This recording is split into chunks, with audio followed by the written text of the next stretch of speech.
adalah warga Desa Kohot yang terdampak langsung adanya pagar laut menyatakan, 1. Kami sangat kecewa Barreskrim Mabes Polri. Barreskrim ini tidak pernah merilis pelaku keempat tersangka ini ke media, ke publik, tidak pernah mempublikasikan. Dia Pak, bisa tersangka Pak, gimana Pak? Gimana Pak dengan pemeriksaan hari ini Pak? Pemeriksaan hari ini Pak.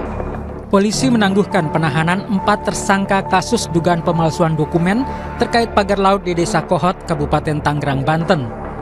Keempat tersangka itu adalah Arsin selaku Kepala Desa Kohot, Ujang Karta selaku Sekretaris Desa Kohot, dan 2 penerima kuasa dari Desa Kohot.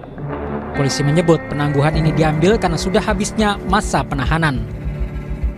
Penyidik menangguhkan penahanan 4 tersangka sebelum 24 April 2025. Sebab pada tanggal itu masa penahanan keempat tersangka sudah habis, kata Direktur Tindak Pidana Umum Barreskrim Polri Brigjen Juhandani Raharjo Puro dalam keterangannya pada Kompas TV. Berlarut-larutnya penanganan kasus ini karena polisi dan jaksa belum sepakat terhadap jenis tindak pidana yang dilakukan dalam kasus pagar laut. Jaksa menilai kasus pagar laut adalah kasus korupsi. Sebaliknya, polisi tetap pada pendapatnya bila kasus ini hanya sebatas tindak pidana pemalsuan dokumen. Kalau selama ini perkara ini disidik dengan tindak pidana umum, maka dengan petunjuk ini ya supaya dipersilahkan disidik dengan tindak pidana korupsi. Jadi saya kira tidak ada yang perlu diperdebatkan di situ ya. Jadi misalnya kalau dikirim lagi dengan tindak pidana umum kan sudah ada petunjuk JPU supaya disidik dengan tindak pidana korupsi kan, karena beban pembuktian itu ada pada penuntut umum. Ketua Riset dan Advokasi LBH AP PP Muhammadiyah Gufroni mengaku kecewa dengan proses hukum kasus pagar laut di Desa Kohot, Kabupaten Tangerang.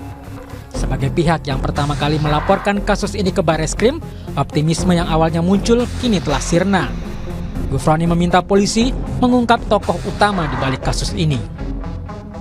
Penyidik harus juga mengungkap ini secara terang, ya sebenarnya siapa aktor intelektual di balik kasus pemalsuan HGB yang sebetulnya kita sudah mengetahui bahwa HGB itu dimiliki atas nama perusahaan ya atau anak perusahaannya Agung Sedai Group, sehingga semestinya harus gerak cepat Mabes Polri untuk menangkap berkas, bukan kemudian melakukan penahanan dengan alasan bahwa masa penahanan sudah habis.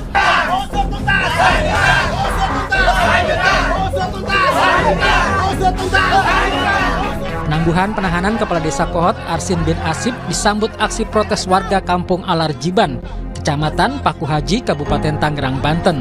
Adalah warga Desa Kohot yang terdampak langsung adanya pagar laut menyatakan, 1. Kami sangat kecewa Barreskrim Mabes Polri. Warga kecewa terhadap keputusan Barreskrim Polri itu. Kuasa hukum warga menyebut polisi tidak transparan dalam mengungkap kasus ini. Barreskrim ini tidak pernah merilis pelaku keempat tersangka ini ke media, ke publik, tidak pernah mempublikasikan. 4 tersangkanya ini di mana? Ditahannya di mana? Di rutan Barreskrim atau di rutan lain? Atau bahkan bukan di rutan, tapi dengan pengawalan yang ketat? Apakah di tempat itu? Meski penahanan ditangguhkan, proses penyidikan harus tetap berjalan dengan membuka seluruh fakta, termasuk kemungkinan adanya kerugian negara akibat kasus tersebut.